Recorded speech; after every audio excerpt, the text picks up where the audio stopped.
Buenas tardes a todos, gracias por estar aquí. Estamos en las instalaciones de la Embajada de España en Finlandia y este evento es parte del Festival de Literatura Latinoamericana e Ibérica Maailmasta toiseen, de un mundo a otro. Este es nuestro panel de poesía. Primero queremos agradecer a la Embajada de España por recibirnos, a la Embajada de México que nos ha recibido para otros dos eventos, al Taiteen Edistämiskeskus, el Centro de Fomento a las Artes de Finlandia, que nos ha ayudado a hacer este evento posible, a Noxfit, que es nuestra asociación hermana en Suecia, que ha financiado varios de los gastos necesarios para este evento. Primero voy a presentar muy brevemente a nuestros participantes. Tenemos aquí a David Gambarte. David Gambarte nació en Barcelona, en España, en 1977. Estudió ingeniería forestal en la Universidad de Lleida y reside desde el año 2007 en Finlandia. Ha publicado varios libros de relatos, ha colaborado con varias revistas y aquí el día de hoy lo tenemos a título de poeta. Este que tenemos aquí a Roxana Crisólogo, es una poeta nacida en Perú, avecindada en Finlandia desde hace más de una década. Roxana ha escrito más de 5 libros, me parece, hasta la fecha, de poesía. Es también en el circuito literario de Finlandia una gestora que se ha encargado de hacer un mapa de la presencia de todos los autores que escriben en lenguas no oficiales en Finlandia. Estamos hablando de los escritores que escriben en español, portugués y también en árabe, persa, todas estas otras lenguas que están activas en Finlandia, pero que al momento reciben ostensiblemente menos visibilidad de las lenguas oficiales. Finalmente tenemos con nosotros a Laura Herrer, que es una poeta académica y narradora brasileña, que de momento está trabajando, si no me equivoco, como profesora visitante de literatura brasileña en la Universidad de Copenhague. Esta sesión va a tener la siguiente estructura. Vamos a tener una ronda de lectura, una primera ronda de lectura. Después de eso yo tengo algunas preguntas para los poetas. Una segunda ronda de lectura. Pasamos a la segunda ronda de preguntas y luego estaremos abiertos a los comentarios del público.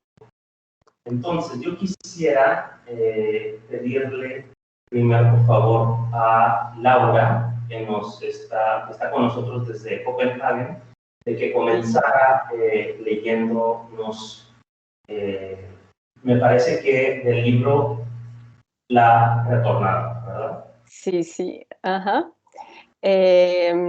Bueno, quería solo agradecer a los organizadores por esa simpática invitación y es un placer estar aquí o ahí, no sé exactamente dónde estamos en esas situaciones virtuales, pero y también quería decir que, bueno, voy a leer en portugués brasileiro, pero voy a hablar y contestar las preguntas en un poco de español improvisado, ¿ok? Entonces, discúlpenme los errores muy feos que seguramente haré durante mi charla hoy aquí. Y bueno, voy a leer ese poema que está traducido al finlandés de mi libro que se llama A Retornada. Y ese es el poema en donde un poco interrogo las analogías entre el poema e las imagens. As imagens significam tudo a princípio. São sólidas, espaçosas. Rainer Müller. Os poemas são meio surdos, e as imagens, a princípio, não são de ninguém. O olho é que inflama, a imagem chuvisca, os poemas também, mas a imagem arrisca. O poema incendeia, reconsidera, desiste. Nem a espiral de um ponto de vista ardentemente perseguido, nem grãos de luz sem destino. O olhar exploratório ainda não é a imagem. Os poemas são sapatos. As imagens emborcam. Os poemas são ardências, são porradas. Imagens não perdoam, o poema trespassa. A palavra rompe a mordaça, a imagem nem sempre resvala, espera. O poema diz, em nome próprio, no parco som das cordaturas, o espaçamento nos libertará do duplo laço? Mas isso ainda não é o poema. A imagem regateia, os poemas persistem. Abelhas e todo um mundo a ser envenenado. Imagens duplicam antigas provas de existência. São escamosas, são amargas, são medeias. Os poemas são cansaços. As imagens apodrecem. Os poemas são incensos e esvoaçam. Poemas ofendem. Imagens acusam. Epifania é um encontro na luz. Uma imagem pode ser isso e ser também o seu contrário.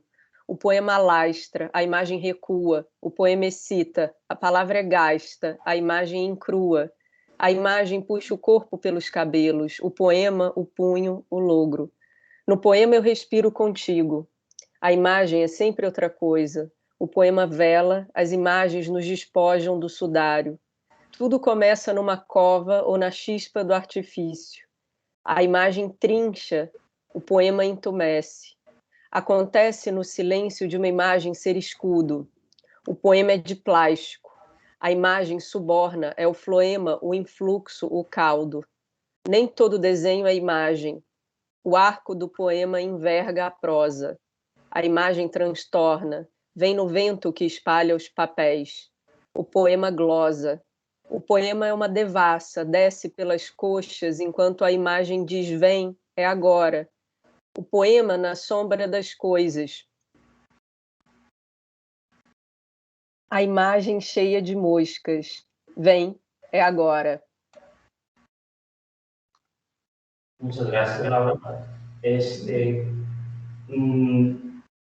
Vamos a pasar ahora a la lectura de David Gambarte. Quisiera mencionar brevemente para los participantes de lengua finesa, la traductora Tarja Harkonen ha tenido la generosidad de traducir justamente este poema al finlandés, y este está en la página de sivuvalo.com. Y agradecemos también a Noxlit que haya financiado la traducción de este poema. Entonces, ahora vamos a pasar a la lectura de David Gambarte, que nos va a leer, si no me equivoco, del libro Lágrimas a Grasas. Me preguntabas si puedo leer el segundo poema que te envié en lugar del primero. Porque es muy breve el primero. Sí. ¿Está bien? Sí. Bueno, pues comienzo. El poema tiene como título ¿Hay poetas? Entre signos de interrogación. Y es una pregunta que intento desarrollar, que no responder en el mismo. Me pregunto si es posible ser poeta. Agnes mira fijamente su copa de plata. Cuando dejas que la vejez te consuma. Existió un hombre de rastro hondo que observé malvivir en la cafetería. Tal vez víctima de la dorada sombra de sus libros secos, el maldito ensayo siempre por terminar. Pero ese hombre ya estaba muerto, en el albor de sus líneas, nunca fue. Recitó versos sueltos, trifoliums y vírgenes, en el parque a voz en grito. Aquí solo tienes el abismo, aquí solo hay un punto fijo, el pábilo quieto ardiendo y el halo frío. Cargaba con el vértigo de lo pasado, en su pudor por el ritmo, sus pasos lentos, el golpeo pertinaz de los sueños. No es ella, es Talita, muere. Un disco voraz que agita el caleidoscopio del deseo. Cada vida es un plagio de otras vidas. ¿No es también la poesía? En la complejidad, siempre en la complejidad de la voz pausada, bajo las ascuas de antiguos miedos, cuando la literación se susurra amor silente y ensimismado. En fin, son las palabras, galopadas sobre silencios dispares. Todos ellos con ese arquetipo lúcido que recorre con vigor la arrogancia que persigue la belleza. La belleza. Enemigo de la guerra, y su reverso la medalla. Escriben desde el miedo más encubierto, desde el profundo temor, a parecerse a lo que dicen compadecer. Escriben sentados en el rincón de su desprecio. Pero llega una mañana cualquiera, con el mismo sol brindado, y se miran en un espejo manchado de otras mañanas, y se saben absolutamente normales. Arrugas cotidianas, metro y oficina. Y están los otros, la otredad discursiva, la mierda soslayada por nuestros silencios, miedo escondido, tormento cercano. Con el noticiero como lectura de la realidad, nos permitimos continuar impasibles ante el dictado de los días desbordados, de la sangre desterrada. A veces el mundo es un grueso, 30 minutos, muertes lejanas, desesperación fílmica, formato rápido, flashbacks que se escurren entre parpadeos y un plato de pasta para cenar. El drama se ve en 40 pulgadas, el drama y los consejos de salud y el fútbol, alienados del sufrimiento, del intangible, del dolor, a apenas unos pasos, cayeron la cucharita de helado. Tan cerca se está del acné cuando todo acontece. Nos puede tocar un día, pero mientras tanto lo odiamos.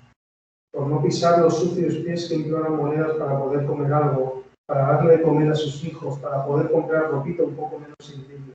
Para que esa misma tarde, esa noche, esa semana puedan comprar un trozo de pan barato y algo de arroz y comérselo juntos amontonados en algún cajero, como lo soportaron. El único cobijo que no se les ha negado, transeúntes sonrientes. Todo queda lejos de la poesía. Esa droga, esa queja de plástico, que es insumo de placer, que no es pan, ni justicia, ni dignidad para nosotros.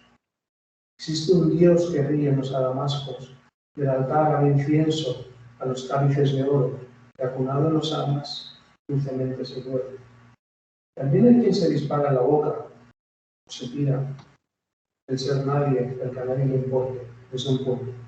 La lleva a una autopista oscura, por el suicida exhausto, por la que pasan camiones inocentes, asfixiados por el viviente intentar recordar y no encontrar más que habitaciones vacías, un somier desnudo, el polvo de aquella piel.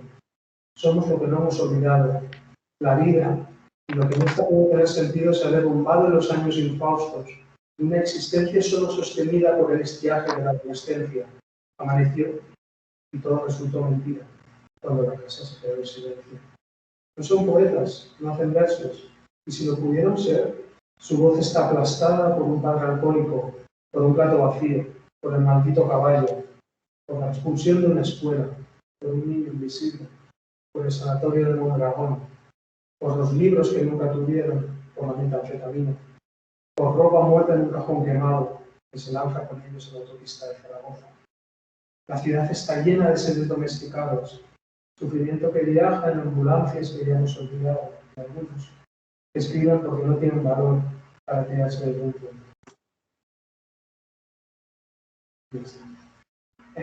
Solo mencionar que hay versos intercalados de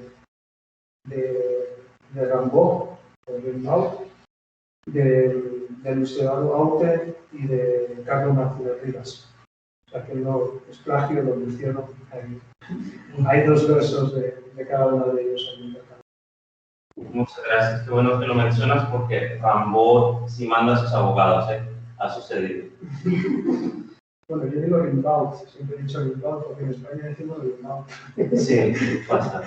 Pero bueno, sí, tampoco. Muchas gracias, David. Vamos a seguir ahora con la intervención de Roxana Crisólogo, que nos va a compartir algunos pasajes de su libro La belleza, ¿no? Vamos con la belleza. Sí, ¿no? Vamos a leer. Gracias. Bueno, primero me siento muy feliz que a pesar de todo teníamos programado tener esta reunión en persona y que les hubiera gustado mucho. Que aquí hay una silla, ¿no? Una cadera donde Laura está con nosotros, pero bueno, ahora nos organizamos y estamos muy felices. Voy a compartir un poema, digamos es el poema central de este libro que titulo La belleza. Le pregunté a la belleza, mirándola a los ojos, ¿qué es lo que ve? Mientras estiro mi cabello, la indómita mecha, el paso de las palabras, decolora, sentada a la mesa para negociar. Reacomodo mis rasgos bajo una luz opaca, la luz del horizonte. Le pregunto, ¿qué es lo que tengo que hacer para entrar al club? Le pregunto al espejo si hay algo menos que no ser blanca o más oscura, blanquina, sin más adjetivos que un color que me ponga piel. Cuando esta inquietud se convirtió en un pájaro de mal agüero sobre mi cabeza que canta, si empecé a ser más blanca, más medicabunda y aburrida, a medida que decidí pensar, si dejé de ser verde o azul, si las plumas de los pelícanos clavaron rutas imborrables en mi torso y la indecisión de esta melena que no se acomoda en ningún lugar, si blanqueé mi nombre para sobrevivir, si para sobrevivir cubrí mis mezquillas de un polvo para hornear, si traicioné mis pupilas orientales convencida de que el lápiz solo alargaría mis ojos, pero jamás iría. El blanco terminará siendo mi abrigo. Este cuerpo, este color, tuvo miedo de morir en explosiones. Tenía un lugar en el mercado de frutas, junto a las exóticas chirimoyas y a los bonitos que los pescadores despellejaban con la destreza de los que saben mudar de piel. Temo romper la ilusión de los que esperaban una fiesta de cumpleaños. Temo desatar el listón que mi madre me ajuste en las trenzas como el pretexto de afinar la mirada. Yo no quería escribir un poema, yo quería darle la vuelta al sol. Me tomó 12 horas llegar tan al norte que el viaje se tornó en huida. Huir por mi velocidad. El espejo no miente, la que se arregla el cabello acomoda en un solo lugar de la cama todos sus adjetivos. Intenta escapar de esta captura de pantalla, la basurita en el ojo, la hermosura, la raza, la india, que por un clic, por un poco de atención, sonríe, vende su tragedia como caramelitos en el bus. Mi mirada de serpiente, mi mirada sin la serpiente, mi religión, mi lengua, sin religión, mi lengua, mis formas de despedazar un pescado crudo, mi desnudez cubierta. Le pregunté a la belleza si me podía invitar a su cóctel, si son suficientes los arreglos que me hice en el rostro para no desaparecer en la blancura del flash. Le pregunté qué debo echarme a la cara para no ser tinta derramada. Soy sangre derramada. ¿Qué no debo colgarme al cuello para no sentirme en el Thanksgiving Day? Le pregunté lo que las adolescentes no preguntan a sus madres por miedo a la reprobación. Soy huérfano, pajarillo, la reprobación, la fiesta, chicha, la carpa en la que bailan el ritmo más duro, un centenar de tipos que no conozco, pero leo en sus labios sus exigencias y sus privilegios. No me fui para ser patria, sino para desilusionarme. No me fui para huir, sino para regresar montado en mi piel. Me pregunté si mi tono de piel es un traje de fiesta, Una estilista tailandesa me recomendó desaparecer mi cerquillo o desaparecer bajo mi cerquillo. Mudaste de país, mudaste de piel, lo olvidarás pronto. Y ahora hago mi aparición más blanca, más pura. Desde entonces todo empezó a ser más cierto, más definido.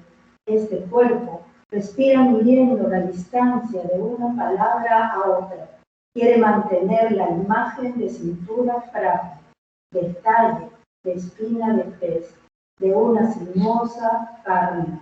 Este cuerpo, este pez, es la delicia de los ojos, de los que en el acuario terminan atrapados por una luz. Es la belleza. Gracias. Muchas gracias, Roxana. Bueno, entonces, yo tuve el gusto de poder leer estos libros antes de este momento y estaba tratando de buscar como los puntos de contacto, que es realmente hacer una tontería, porque finalmente cada escritura es tan distinta y sin embargo somos humanos, vivimos en el mismo siglo y compartimos muchos traumas, ¿no? Entonces por ahí vamos a entrar. Estaba pensando en esta frase de Porcelán que quisiera compartir con el auditorio y de ahí hacer una pregunta general para los tres poetas que podrán responder según les interese. Dice en su conferencia en 1960, el Meridiano, lo siguiente, Porcelán: quien tiene el arte en la mira y en la mente, ese está olvidado de sí. El arte procura lejanía del yo. El arte exige aquí, en una determinada dirección, una determinada distancia. Hay entonces una necesidad de la poesía de negar el yo y negar todo lo que viene con el yo.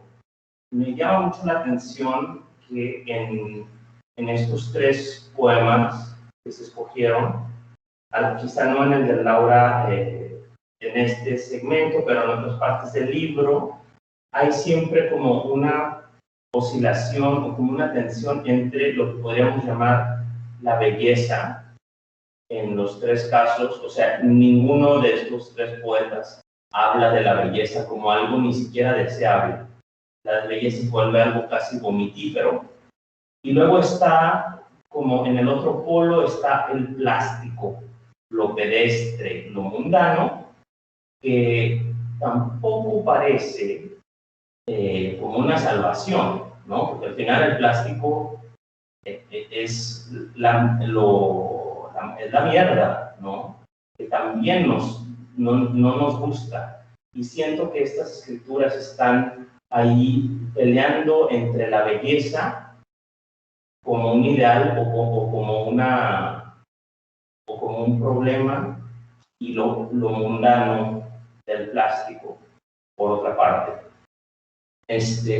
Voy a empezar por Laura, porque quizá esta pregunta se ve menos dirigida hacia lo que tú haces, pero tienes en la sección que se llama Referencias 2, tienes esta frase que dice: cuando salgo del cinema no tengo miedo de nada, ni de la belleza de un dolor coagulado, ¿no? Hay una oscilación también entre sufrimiento, estetización del sufrimiento y luego lo sensorial propiamente. ¿Cuál es tu relación con la belleza como imperativo en la poesía o como problema en la poesía? Gracias por la pregunta, que es muy compleja, entonces que voy solo aquí como intentar como desdoblar y continuar un poco ese cuestionamiento, porque, bueno, yo no tengo no me no me relaciono con la cuestión de la belleza como un valor o una negación de un valor tradicional. Me parece que aquí la belleza también hay como una idea en Rilke, ¿no? También lo bello es el final o puede ser también el comienzo de los terrores, ¿no? Hay esa dialéctica tal vez o una relación más oscura entre lo terrible y lo bello. Y tal vez eso es lo que más me interesa, ¿no? Esos vasos comunicantes entre algo extremadamente bello que es ya como un sufrimiento también de cierta manera, ¿no? Y eso me habla mucho de cerca y me parece que habla también de nuestra época, de nuestro tiempo, ¿no? Entonces, me parece que no es tanto una cuestión de estetizar o evitar una estetización, pero de crear una relación intensiva con la belleza como algo dinámico que está siempre en la inminencia de transformarse en algo monstruoso, horrible o superficial también, puede ser. Pero a mí Celan es un poeta que leo mucho y que es importante para lo que escribo y que a mí me interesa mucho una otra idea que él formula de la poesía o de los poemas, que es que el poema está siempre en camino, el poema va hacia algo incesantemente, está siempre en camino de algo que no se define completamente. Entonces, eso me interesa mucho para ese libro, esa idea de que los poemas, y eso en la lírica es muy explícito, porque está como si el poema lírico es también un poema en que algo en el lenguaje se lanza en la dirección de un tú o de un otro, de una persona o de una otra persona, un interlocutor que puede estar ahí o no. Y entonces esa idea de que el poema hace también un camino, pero un camino que no se define de manera pragmática, no viene de aquí hasta allá. Entonces eso me interesa también, me parece. No sé si contesté, no sé si me entendieron mi portuñol, pero me parece que eso es lo que más movilizó la escritura de ese libro, ¿no? Esa idea de estar en camino, de estar caminando hacia algo también, que puede ser la muerte, puede ser el amor, puede ser la belleza, puede ser una catástrofe también. Entonces, me parece que esa es una sensación contemporánea, que vamos hacia algo que no sabemos, ¿no? Porque no podemos más imaginar nuestro futuro como algo que tiene una forma definida, o solo lo podemos imaginar con una forma muy fea, muy siniestra, ¿no? Entonces, también me parece que a veces poema puede ser eso, ¿no? Una manera de ponerse en camino hacia algo que no se sabe lo que es. Y eso me interesa, más que una búsqueda de la belleza o del mundano, de un mundo sublunar, un mundo ordinario. Sí. Es eso. Muchas gracias. David, tú justamente en este poema que leíste, dices, así de pasada está ahí, todos ellos son ese arquetipo lúcido que recorre con vigor la arrogancia, que persigue la belleza, enemigo de la guerra y su reverso, la medalla. Que yo siento que tú, cuando escribes sobre estos absolutos, siempre los escribes con, o al menos en este libro, con bastante ironía, ¿no? O sea, ese arquetipo que con vigor recorre arrogancia y persigue la belleza. Entonces, para ti, ¿cuál es el estatuto? Si tú estás tratando de producir que si la belleza te causa, al parecer, esta desconfianza, si te parece problemática, entonces, ¿cuál es el horizonte de estos poemas? Vamos a ver. A ver si puedo responder la pregunta. Bueno, la ironía está ahí, pero, es decir, primero lo estaba desarrollando. Yo intento, aunque no siempre lo consigo, y seguramente va a ser, a veces me tomo la vida demasiado en serio, utilizar la ironía continuamente, la utilizo en mi vida, en el día a día, y la puedo utilizar en lo que escribo, ¿no?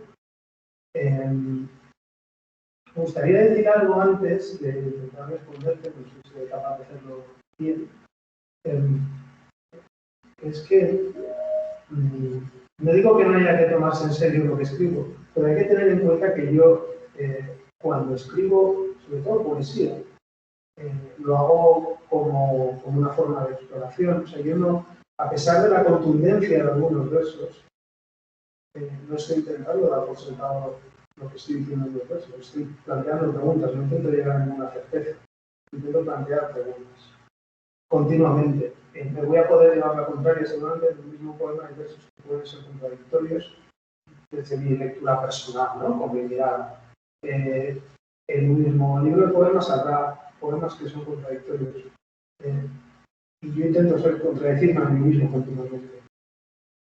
Por ejemplo, cuando hablo de la arrogancia, hablo de los poetas en general.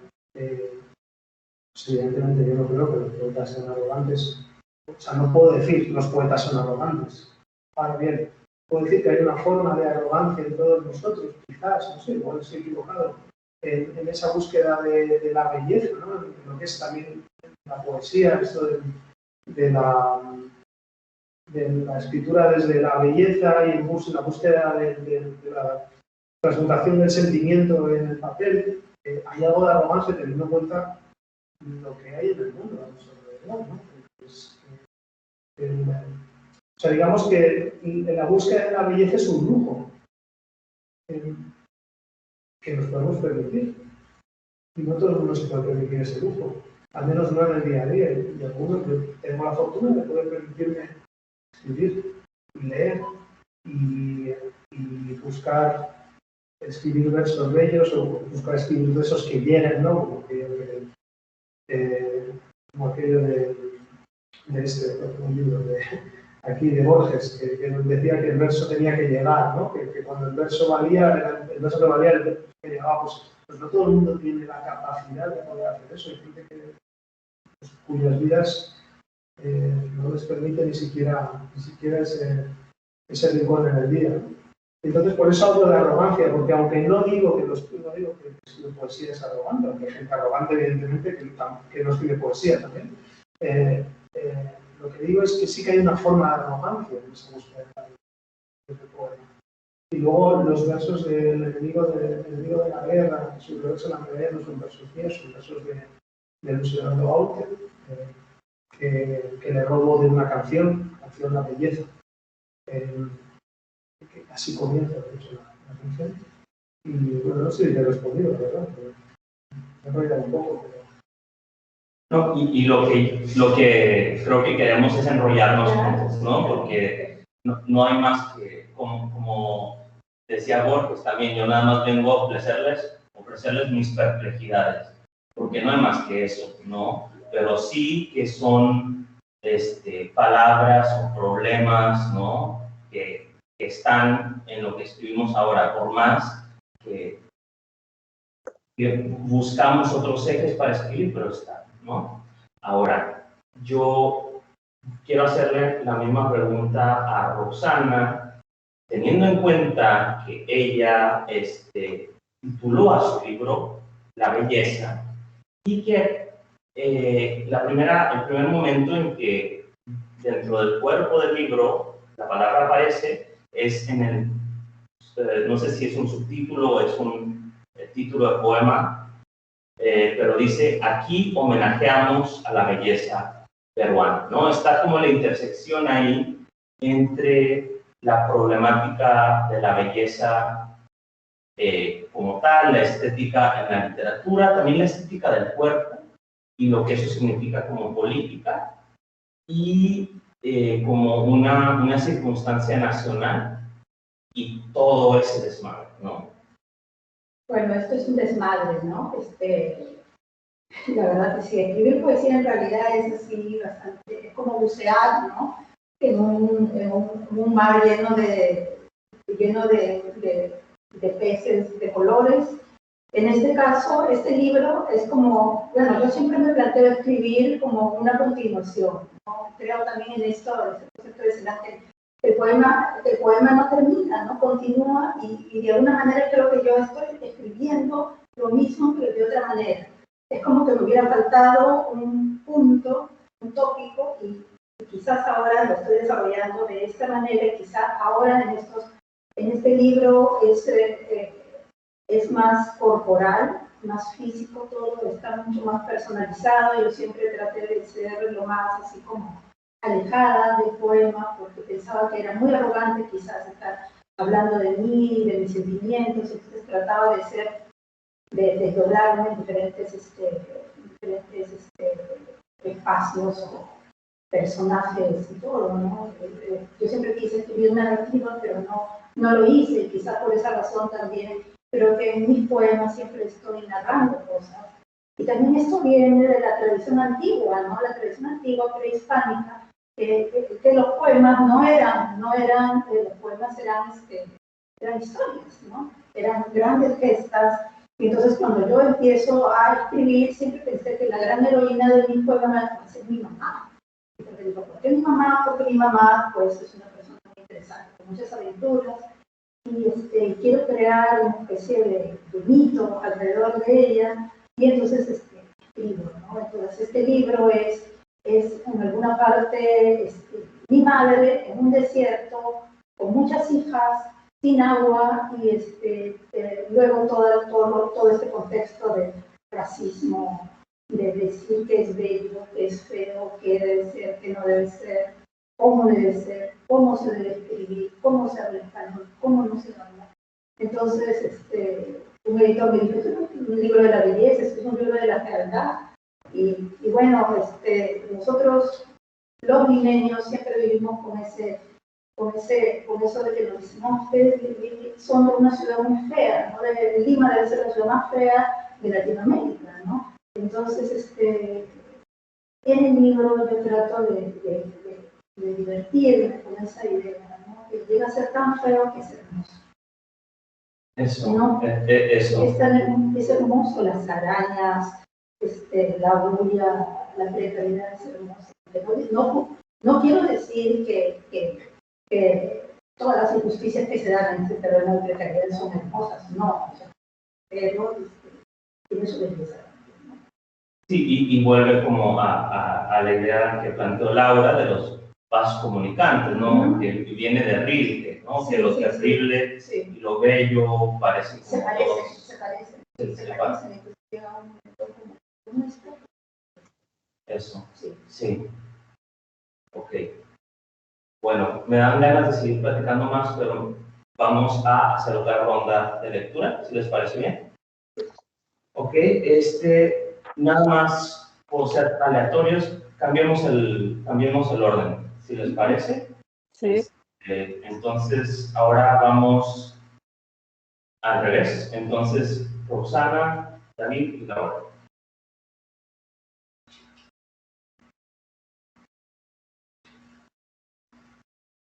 Bueno, entonces voy a leer este mismo libro, un fragmento que tú me sugeriste.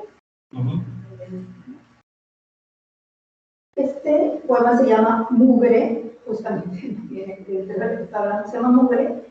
Y bueno, es a mi madre, el agua y la economía, y bueno, este es a la realidad, ¿no? A la realidad. Salta sobre nosotras como la luz, como la necesidad del sol. Aléjate de las arañas que tenemos escondidas en frascos, bajo el vientre, entre las piernas, como pequeñas ciudades, en la azul madrugada de la falta de oxígeno, en las guerras, que parecían discusiones de vecinas, y de pronto un pueblo desaparece. Salta sobre nosotras, el bus atravesará esta calle a todo volumen, y no todo estará vendido. Madre, se acurruca el futuro en las espaldas, lo acomoda en una cajita de leche. Aprenderá que en Lima se sufre para triunfar. Muchas gracias. Dale.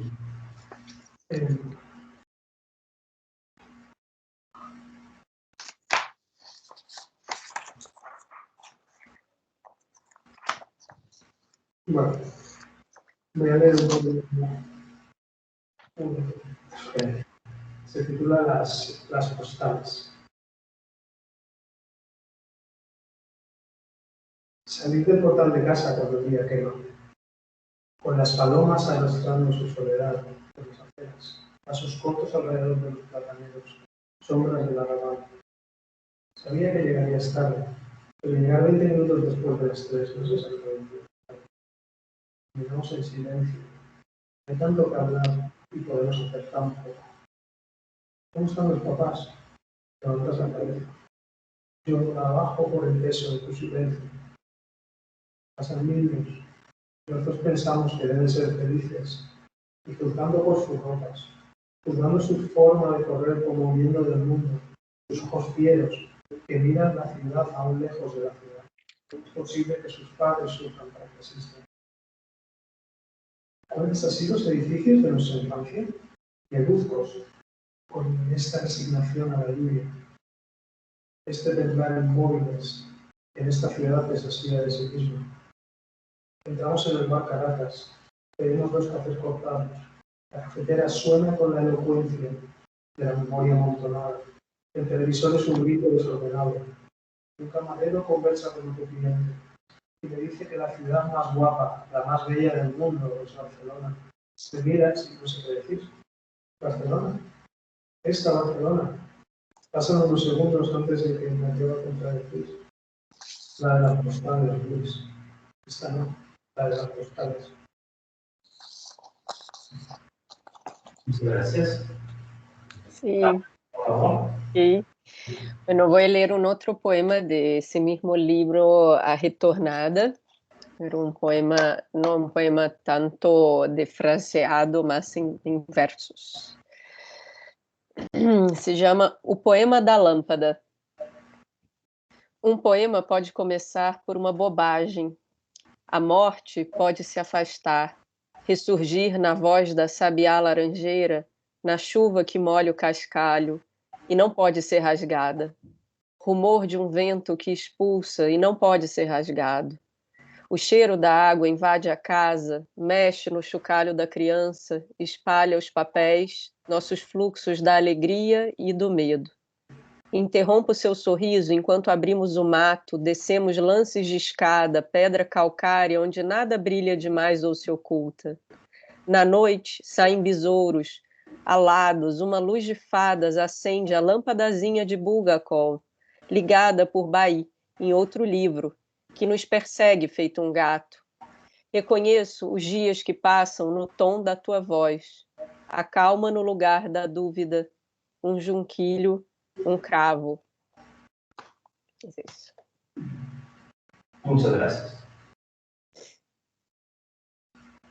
Ok, entonces vamos a hacer una siguiente ronda de preguntas. Estas preguntas tienen que ver, o ahora quisiera que habláramos un poco de otra dimensión problemática de la poesía, que es la sensación de la autenticidad, ¿no? Estamos aventando como conceptos y así, lo que a mí no me importa es que esto es un pretexto para que ustedes hablen, ¿no? de su trabajo. Dice un soneto de Góngora lo siguiente: peligro corres, Licio, si porfías en seguir sombras y abrazar engaños, mal te perdonarán a ti las horas que limando están los días que royendo están los años. Entonces, porfiar en seguir sombras y abrazar engaños es un juicio moral, pero muchas veces se dice también de la literatura, de la poesía, ¿no? Que es una práctica como masturbatoria, quizá, que es un onanismo, que es un despliegue de fantasías. Habrá quien, como Paul Celan, justamente argumente no. O sea, justo la poesía es oscura porque aquí estamos buscando pues, fundamentos del ser o del existir, y es lo más serio que existe, ¿no? Entonces, quisiera empezar ahora por preguntarle a Roxana, ¿no? Que pues en tu transcurso como escritora has partido desde algunos libros que tienen que ver bastante con la historia política del Perú, ¿no? Y la relación de eso con con tu propia situación como peruana, ¿no?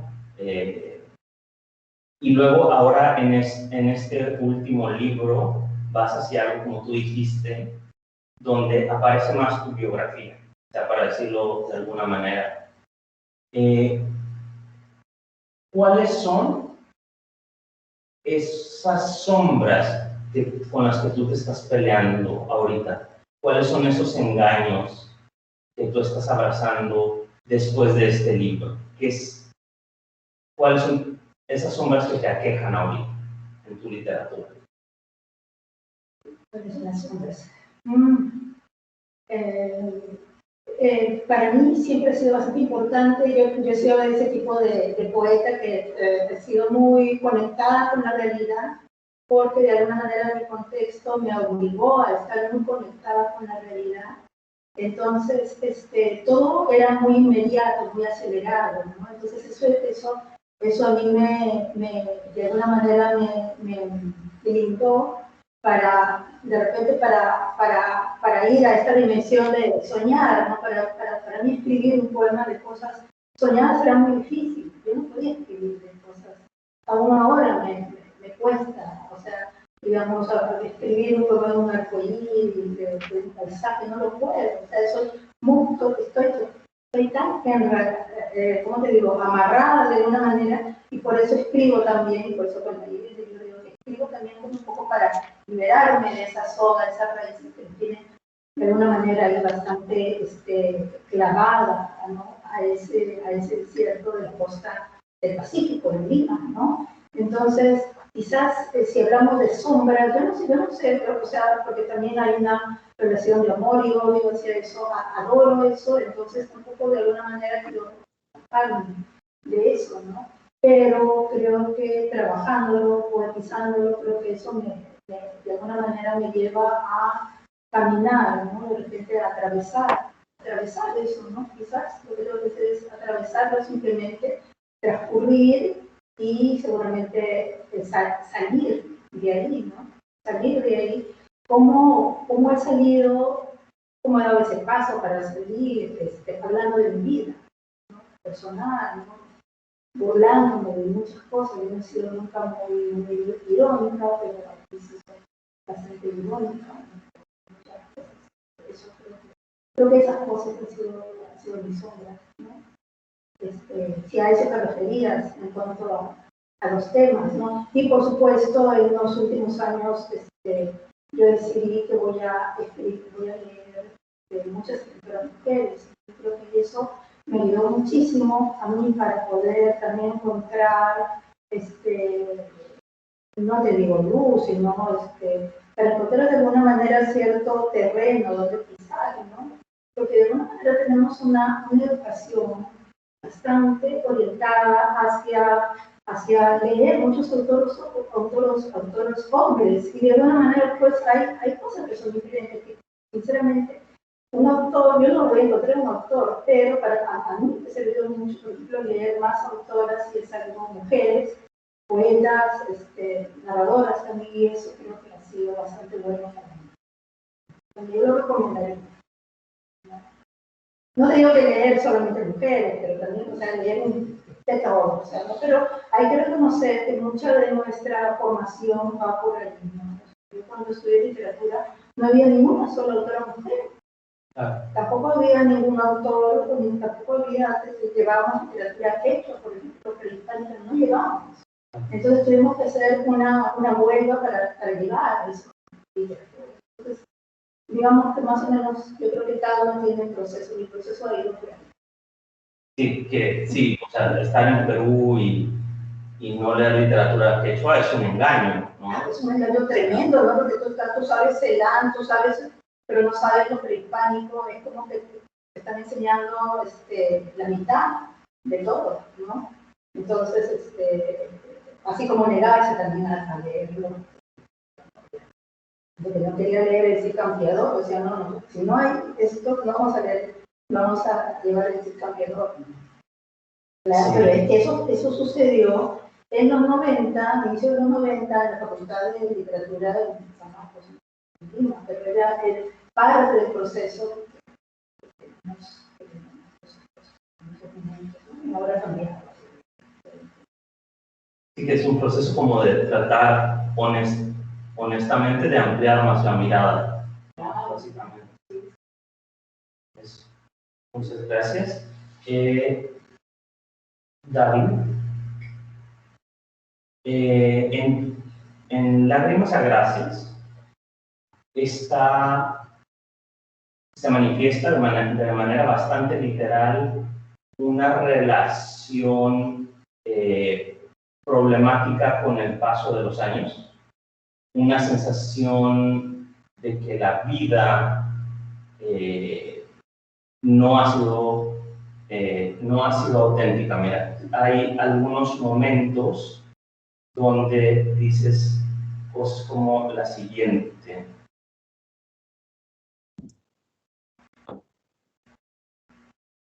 Nuestra vida es ya un recuerdo y a su vez es una copia barata de vidas anteriores, ¿no? En otro momento dices, como vidas despojadas de su pasado, ambos venimos de la atrocidad de los abrazos. Hubo tanta gente a la que besar y teníamos tanta prisa, y de la perfección cartesiana de la cobardía y la abdicación del tiempo perdido. Entonces, o sea, le llevas la contraria a Proust, básicamente. En vez de buscar el tiempo perdido, hay una abdicación, ¿no? Entonces, la pregunta, o sea, porque creo que abdicar, como decía Pessoa, ¿no? O sea, el valiente abdica. Entonces aquí hay una abdicación. ¿Por qué? ¿Por qué renunciar a esa pubertad, a esa infancia que por un lado se ve que te importa, ¿no? Emotivamente, pero también la dices, bueno, ya fue, ya no se recupera. Pero que defendes cada uno de tus versos es... No es nada. A ver, no está bien. Si no recuerdo mal, en el primer de los casos, en el primer caso comentado, ¿cómo era el verso? Nuestra vida es ya un recuerdo y a su vez es una copia barata de vidas anteriores. Bien. Bueno, digamos que yo, y esto es casi, es algo que repito, que puedo repetirlo también tomando una cerveza con amigos en un bar, entiendo que de alguna manera nuestros recuerdos nos definen, ¿no? Yo defiendo que si alguien me lo rebate lo suficientemente bien, igual que de opinión, pero quiero decir, defiendo que nosotros de alguna manera somos lo que recordamos. Una parte importante de lo que somos son nuestros recuerdos, lo que nos rodea. Entonces, aquí a lo que yo me refiero personalmente, claro, esto es cuando uno lee el poema, tú lo lees con tus propios ojos, yo lo escribo con los míos. Tú no estás leyendo lo que yo he escrito, tú lees lo que tú lees desde tu mirada, ¿no? Como lector, poeta. Entonces, Yo lo que quiero decir aquí es que nosotros somos somos una parte importante de nosotros somos los recuerdos, lo que recordamos. Nuestras vidas son campos de otras vidas pasadas, que han pasado seguramente en otro contexto, pero que también sucedieron, y seguramente ha habido gente en el pasado que ha vivido nuestros mismos miedos, como gran motor, ¿no?, del comportamiento humano, el miedo, y vidas parecidas a las nuestras. No, ya te digo, no digo que sea exactamente así, pero es algo que planteo, ¿no? Como todas nuestras vidas son algo de otras vidas, ya. Incluso como poeta, ¿no? Estamos hablando de los poetas, en este caso, la gente que escribe poesía con intención lírica, ¿no?, de trascender, quizás. No estamos escribiendo todo lo que ya otros han escrito o han pensado o se han planteado en otro momento, anteriormente. Y luego en los otros versos, como vimos despojadas de su pasado, era, ¿no? Aquí hay bueno, aquí estoy hablando de la juventud, después de la adolescencia, la juventud en la que tienes, bueno, pues hay una forma de liberación sexual, tienes un horizonte infinito, no piensas en la muerte. De hecho, en el poema eso también.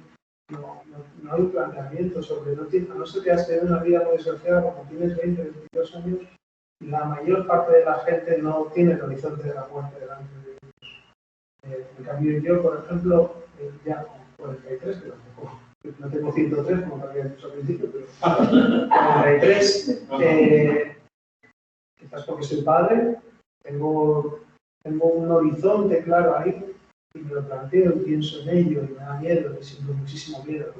Entonces, en ese momento lo tienes, ese miedo, al menos en general, no se tiene ese miedo, ¿no? Hay gente que ha tenido vidas desgraciadas entonces, lo que yo estoy planteando ahí, que ya digo, que son unos versos, no es un ensayo sobre el trascender de la vida, es quizás eso, ¿no? Que, a ver si no recuerdo mal, estamos hablando que todavía incluso leer otra vez, si quieres, pero no lo lees. El segundo segmento. El segundo. Como vidas despojadas de su pasado, ambos venimos de la atrocidad de los abrazos.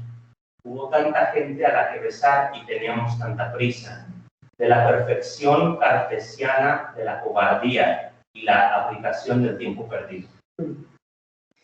En esa época, claro, o sea, yo entiendo que hay muchísima gente que sí, que vive con esa urgencia del sexo, de la pasión, del enamoramiento, bueno, pues de experimentar, pero también de vivir, ¿no? Y hay una parte importante de ella, ¿no?, de vivir, que es la sensualidad, el sexo, la experimentación, como he dicho. Pero de alguna manera también, en ese momento vital, al menos como yo lo entiendo, como yo lo entendí en su momento, hay mucha cobardía. O sea, la manera de afrontar ese tipo de cuestiones, como la sensualidad, por ejemplo, suele tener mucho más recorrido, un recorrido más saludable quizás, cuando uno es mayor. Cuando uno tiene 20 años suele tener muchos miedos, los miedos por ser cobardía, porque tienes que proteger de ellos, ¿no? Entonces tienes esa forma de enfrentar que a lo que deseas mucho, con cierta cobardía, sin ser realmente capaz de ser lo que tú podrías ser potencialmente en una situación determinada. Y eso es un poco lo que planteo ahí, ¿no? Ya te digo, lo de defender verso a verso un poema es complicado, pero bueno, sí, hablo de eso. No, te lo agradezco y de nuevo, o sea, yo trato de hacer una pregunta y lo que me importa siempre es como... No, está bien, pero te digo, está bien, claro, si puedes contar lo que quieras. Gracias, gracias. Finalmente vamos con Laura.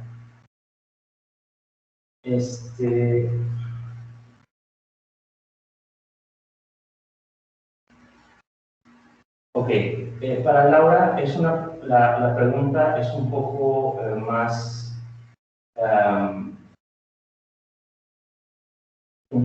general. Como dice Eloisa Buarque de Holanda, que escribe el epílogo, el posfacio del libro, hay, o sea, el regreso al que el título del libro apunta es un regreso de un estado de inconsciencia o de cercanía con la muerte hacia la vida. Y en la última sección del libro, donde esto como que se despliega, hay como una especie de un movimiento. Me recuerdo una parte de tu respuesta a la primera pregunta, que era como ir caminando hacia algo que no se sabe qué es, ¿no?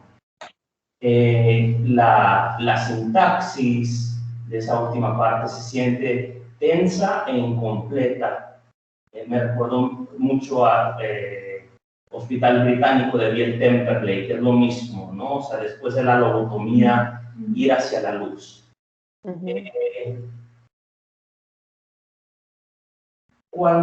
O sea, esa escritura, ¿tú sientes que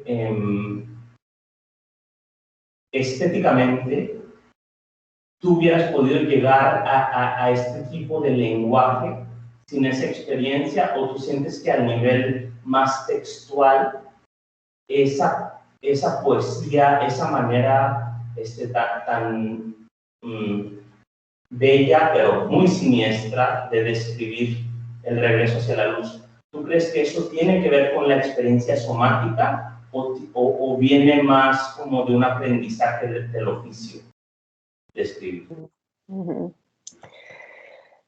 Bueno, la cuestión de cómo la experiencia, la vida misma entra en el poema, ¿no? Entra en la escritura, y me parece que ahí es que no entra naturalmente, ¿no? También como esa experiencia no es algo que sea simple, sea sencillo de elaborar, de metabolizar. Me parece que el poema ahí es una búsqueda de ese lenguaje en donde se pueda hablar de algo que no se sabe bien en cuál lengua se puede decir eso, ¿no? Porque hay algo como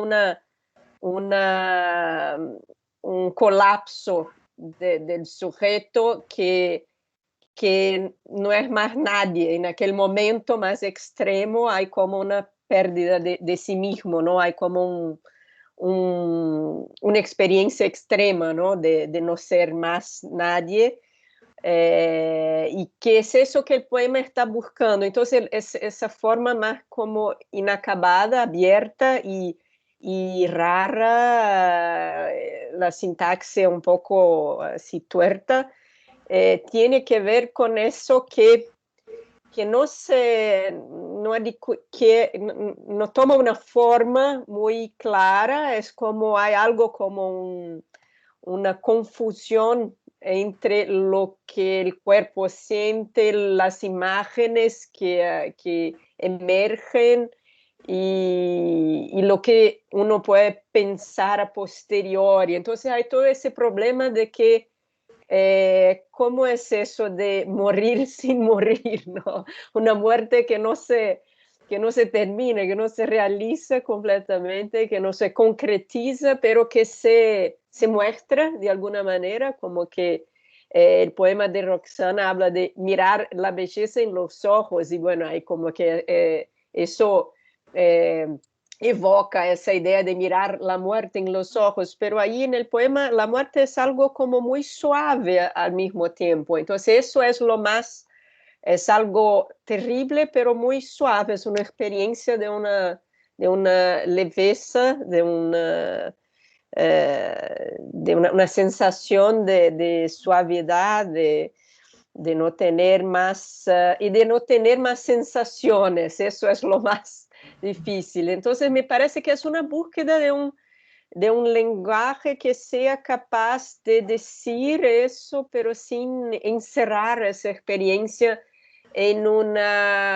como en una forma psicológica o mística. Entonces no hay una clareza. Entonces lo más difícil era también de mantener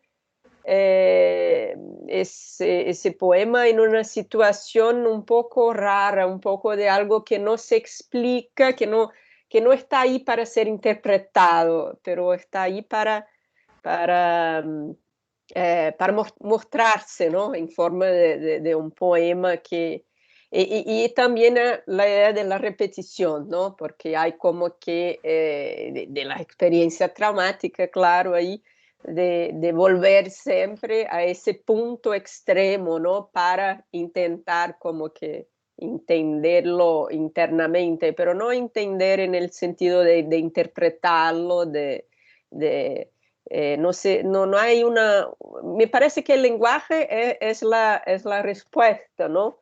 Para la situación traumática, ¿no? Es encontrar una lengua más que una interpretación, lo más difícil es como esa la tarea también del poema. Y me gustaría solo decir algo sobre lo que antes preguntaste sobre la legitimidad de la poesía, porque obviamente es una cuestión para todos. Bueno, el mundo está como que en una situación tan rara también y como que a mí hay una idea que tomo para mí misma de una manera un poco particular, una idea de Laurie Anderson, de la cantante, compositora americana, que dice que el arte es una forma de atención. Y me parece que entre las artes, la poesía y el poema es una forma de atención especial, ¿no? Y quizá sea un sexto sentido, ¿no? Y me parece que hoy la atención está en extinción. Hay como que un problema de cómo en esa situación misma, ¿no? Hay que hacer mucha atención para estar junto, estando lejos, estando en esa situación de aislamiento, de virtualidad. Pero me parece que la poesía no hace no crea jerarquías entre lo que merezca ser observado, y eso es lo que me interesa. La poesía en ese sentido es muy anárquica, ¿no? Porque hay una libertad de opciones, ¿no? O a uno le gusta estar con la atención voltada hacia, no sé, una hormiga, un avión que pasa o un cuerpo de alguien que le interesa, y el otro, no sé, a cosas completamente distintas. Y eso me parece interesante en un mundo tan jerarquizado, con tantas desigualdades, que la poesía sea también un oficio un poco anárquico en ese sentido, de no hacer una distinción a priori. Cada poeta puede crear sus propias jerarquías, pero no hay una ley o una normatización previa de lo que se puede tratar en poesía o no. Y eso tal vez sea lo más interesante y lo más desesperador de lo contemporáneo, ¿no? Porque no hay una jerarquía previamente estructurada para lo que la poesía debe hacer. Y hay una otra idea sobre la poesía que a mí me parece interesante también en cuanto a legitimidad de lo poético o del poema frente a los otros géneros literarios, que es una idea de una poeta de Portugal que se llama Adília Lopes, y ella dice que el poema es la casa de papel japonesa, no la casa de papel donde se hace el dinero, pero la casa de papel japonesa, que son esos edificios, esas casas japonesas que están hechas para sobrevivir a los terremotos, ¿no? A los temblores, no sé cómo decir eso. Terremotos creo que se puede comprender. Y eso es interesante porque es algo muy liviano, algo muy así como flaco, como material, pero que sobrevive a las catástrofes peores, ¿no? Y eso me parece interesante. Hay algo en el poema que sobrevive, ¿no? El Suna también, la poesía está siempre como que, no hay más lectores, la poesía no se vende, hay todo, pero al mismo tiempo sobrevive, ¿no? Y eso es interesante porque estamos tal vez en una situación de aprender esas técnicas de sobrevivencia también nosotros humanos, ¿no? Y entonces eso me parece que son ideas interesantes. A mí me interesa perseguirlas o testarlas, ¿no? Ahí en los poemas mismos, ¿no? Y bueno, era eso. Gracias por las preguntas. No, muchas gracias a ti. Vamos a cerrar con una ronda relámpago. Si les parece bien, algo así como de unos 10, 15 versos. Tú tienes varios que son casi como haikus, ¿no? Entonces te podrías aventar dos. Bueno, puedo leer la boca, que son 8 versos. Eso, ¿ok? Lo leo ya y así. ¿Ok? Sí, por favor, David. Vale. Se titula La pubertad. Confieso que he querido volver al tiempo que transcurre reflexivo, nuestras vidas sedientas, los lluviosos arrabales en la ciudad olvidada. He tratado de volver a dormir sin memoria, lágrimas agraces sobre mi piel insurgente, pero quedaron tantos miedos no atendidos que los días se han secado del vigor de todo, de la vida en cada esquina. Cuando la muerte quedaba lejos por lo existente, yo adjuraba del futuro y su liquidez esperaba. Muchas gracias, David. Gracias por estar con nosotros. Laura, ¿tienes un poema ahí? Sí, cortito. Sí, tengo un poema aquí que es un poema como en looping y no es muy largo. O fantasma de Kreuzlingen, leve como uma lagartixa, pelas paredes, leve como um fantasma de Kreuzlingen, leve como o rumor de um sussurrar ainda mais leve que o fantasma de Kreuzlingen, mais leve que o tecido dos sudários, que a ponta da agulha, que a primeira neve, que a fuga das ideias, que o olhar que trocamos sem querer, mais leve que um sonho moderno de leveza, tão leve que não sentiríamos se nos tocasse de leve o lábio, se abríssemos de leve o fantasma de Kreuzlingen, encontraríamos pessoas abrindo paisagens com gravetos tão leves que o fantasma de Kreuzlingen, leve como uma lagartixa pelas paredes, leve. ¿Sí? Muchas gracias. Muchas gracias. Y le vamos a pedir a Roxana que cierre. Bueno, este mismo conjunto, al futuro, incierto, ¿no? El futuro. Hasta que te dicen que el viaje por fin acabó y la lengua, enajenada, ansiosa, le falta manos para contar, le falta cemento, le falta calle, le falta luz. Y la gente curada por llegar a sus casas a salvo y a tiempo, pregunta por lo que le toca, lo que se divide en un día largo, como chispas, como explosiones, como el pescado crudo, como la carne, no todo estará vendido. En sí, todos nos disfrazamos y huimos para empezar de nuevo y nos preparamos para la sopa, para la noche, para triunfar. Eso, bueno, con esto vamos a cerrar nuestro panel de poesía en el contexto del Festival de Literatura Latinoamericana e Ibérica Maestatoisen.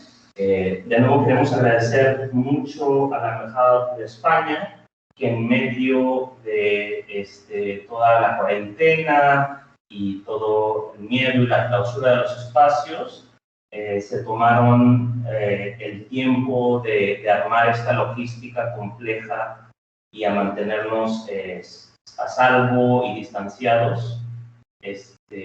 Muchas gracias también a la Embajada de México que nos recibe para otros eventos, a Taiten Elistamisquescus, a Noxlit y bueno, a Laura Herber que nos acompañó desde Copenhague, a Roxana y a David, con quien yo tengo el gusto de estar aquí presente. Y bueno, gracias, un abrazo a todos y seguimos aquí mañana. Hasta luego. Gracias.